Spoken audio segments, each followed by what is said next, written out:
Hello foodies, welcome to our channel. ఇక్కడ నేనైతే France masala curry అయితే చేశాను. టేస్ట్ అయితే చాలా అంటే చాలా బాగా వచ్చింది. సో దీనికి ఫస్ట్ అయితే మనము ఫ్రాన్స్ అయితే తీసుకున్నాను. ఫ్రాన్స్ నాకు తెలిసినంత వరకు పెద్దవి అయితే కొంచెం బెటర్, మనకి క్లీనింగ్ అనేది ఈజీ ఉంటుంది. ఆల్రెడీ మనకు అక్కడ చేస్తారు, కానీ మళ్ళీ మనము దాంట్లో ఉన్న బ్లాక్ అనేది తీయకపోతే కర్రీ అనేది చేదొస్తుంది. సో ఆ బ్లాక్ తీయాలి వన్ బై వన్ ఒక్కొక్కటి అని అంటే మనకి చిన్న చిన్నవి అయితే చాలా టైం పడుతుంది, చాలా కష్టంగా కూడా ఉంటుంది. సో పెద్దవి అయితే కొంచెం ఈజీ ఉంటుంది. సో ఇలా దాంట్లో ఉన్న బ్లాక్, నడుం భాగంలో ఉన్న బ్లాక్ మొత్తాన్ని తీసేస్తే మనకి కర్రీ అనేది చేదనేది రాదు.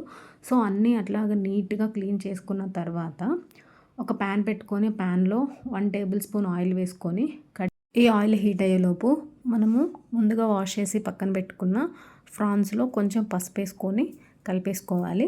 ఈలోపు మనకి ఆయిల్ హీట్ అవుతుంది. ఈ పసుపు కలిపి పక్కన పెట్టిన ఫ్రాన్స్ అనేవి మనము ప్యాన్లో యాడ్ చేసుకోవాలి.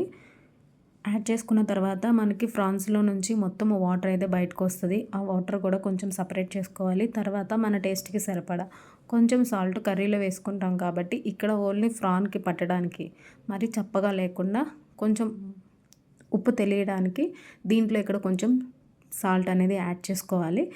ఇక్కడ వీడియోలో చూపించినట్లుగా అట్లా వాటర్ అంతా వచ్చేస్తుంది. ఆ వాటర్ కావాలంటే మనం ఉంచుకోవచ్చు, లేదంటే సపరేట్గా వాటర్ అంతా పక్కకు తీసేసుకొని మిడిల్లో కర్రీలో యాడ్ చేసుకోవచ్చు. నేనైతే ఇక్కడ వాటర్ సపరేట్ చేసుకున్నాను. కొంచెం నా టేస్ట్కి సరిపడా కొంచెం సాల్ట్ అయితే వేసుకొని మొత్తం ఫ్రై అయిన తర్వాత ఈ ఫ్రాన్స్ కూడా మొత్తం సపరేట్ చేసుకున్నాను. అదే ప్యాన్లో కొంచెం 1 టేబుల్ స్పూన్ ఇంకో కొంచెం ఆయిల్ వేసుకొని ఆ ఆయిల్లో ముందుగా కట్ చేసి పక్కన పెట్టుకున్న మీడియం సైజ్ ఆనియన్ అయితే యాడ్ చేసుకున్నాను.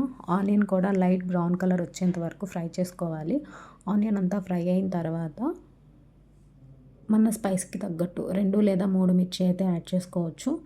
మిర్చి ఆనియన్స్ లైట్ బ్రౌన్ కలర్ వచ్చిన తర్వాత 1 టేబుల్ స్పూన్ అల్లం వెల్లుల్లి పేస్ట్ అనేది యాడ్ చేసుకున్నా. ఈ అల్లం వెల్లుల్లి పేస్ట్ కూడా పచ్చివాసన అంతా పోయిన తర్వాత నేనైతే ఇక్కడ టమాటా ప్యూరీ వేసుకున్నాను. మనకి గ్రేవీ క్వాంటిటీని పెట్టి నేనైతే ఇక్కడ 3 మీడియం సైజు టమాటోస్ అయితే తీసుకున్నాను. డైరెక్ట్గా చిన్న చిన్న పీసెస్గా కట్ చేసుకొని అయినా వేసుకోవచ్చు. కొంచెం గ్రేవీగా రావాలి అనుకుంటే టమాటా అనేది మిక్సీ పట్టుకోవాలి. టమాటా ప్యూరీ యాడ్ చేసుకున్న తర్వాత దాంట్లో ఒక 1/2 టేబుల్ స్పూన్ పసుపు అండ్ అలాగే 1 టేబుల్ స్పూన్ సాల్ట్ అండ్ అలాగే 1 tablespoon dhania powder, 1 tablespoon garam masala ఇవన్నీ యాడ్ చేసుకొని మొత్తం మిక్స్ చేసుకోవాలి.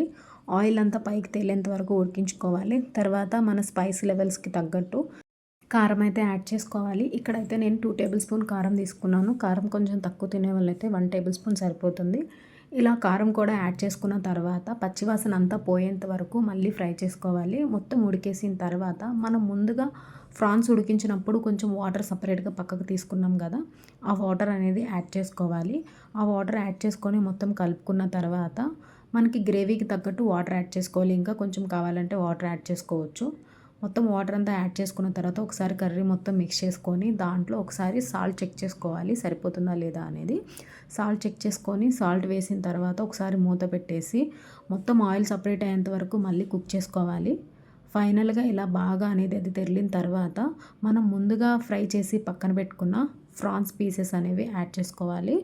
సో అవి యాడ్ చేసుకున్న తర్వాత మళ్ళీ కలిపేసి మొత్తం ఒకసారి మూత పెట్టుకొని మళ్ళీ ఆయిల్ సపరేట్ అయ్యేంత వరకు ఉడికించుకోవాలండి. ఫైనల్గా కర్రీ అనేది మనకి మంచి ప్రాపర్ టెక్స్చర్లో వస్తుంది. నీట్గా దగ్గరికి కర్రీ అంతా దగ్గరికి అయిపోతుంది. సో ఫైనల్గా మనం కొంచెం కొత్తిమీర జల్లుకొని దింపేసుకోవటమేనండి. నాకైతే ఎమ్మీ కర్రీ అయితే నిజంగా చాలా అంటే చాలా బాగా వచ్చింది. యాక్చువల్లీ నేను ఇది చేయటం ఫస్ట్ టైం అనమాట. చాలా మంచిగా వచ్చింది రెసిపీ అయితే. మీరు తప్పకుండా ట్రై చేయండి. ఐ హోప్ మీకు ఈ వీడియో నచ్చుతుందని అనుకుంటున్నాను. కానీ దీంట్లో మెయిన్ ఏంటంటే ఫ్రాన్స్ కర్రీ చేసుకోవాలంటే మనకి చాలా ఓపిక ఉండాలి. అదంతా క్లీన్ చేసుకోవటం అంత ఈజీ అయితే కాదు.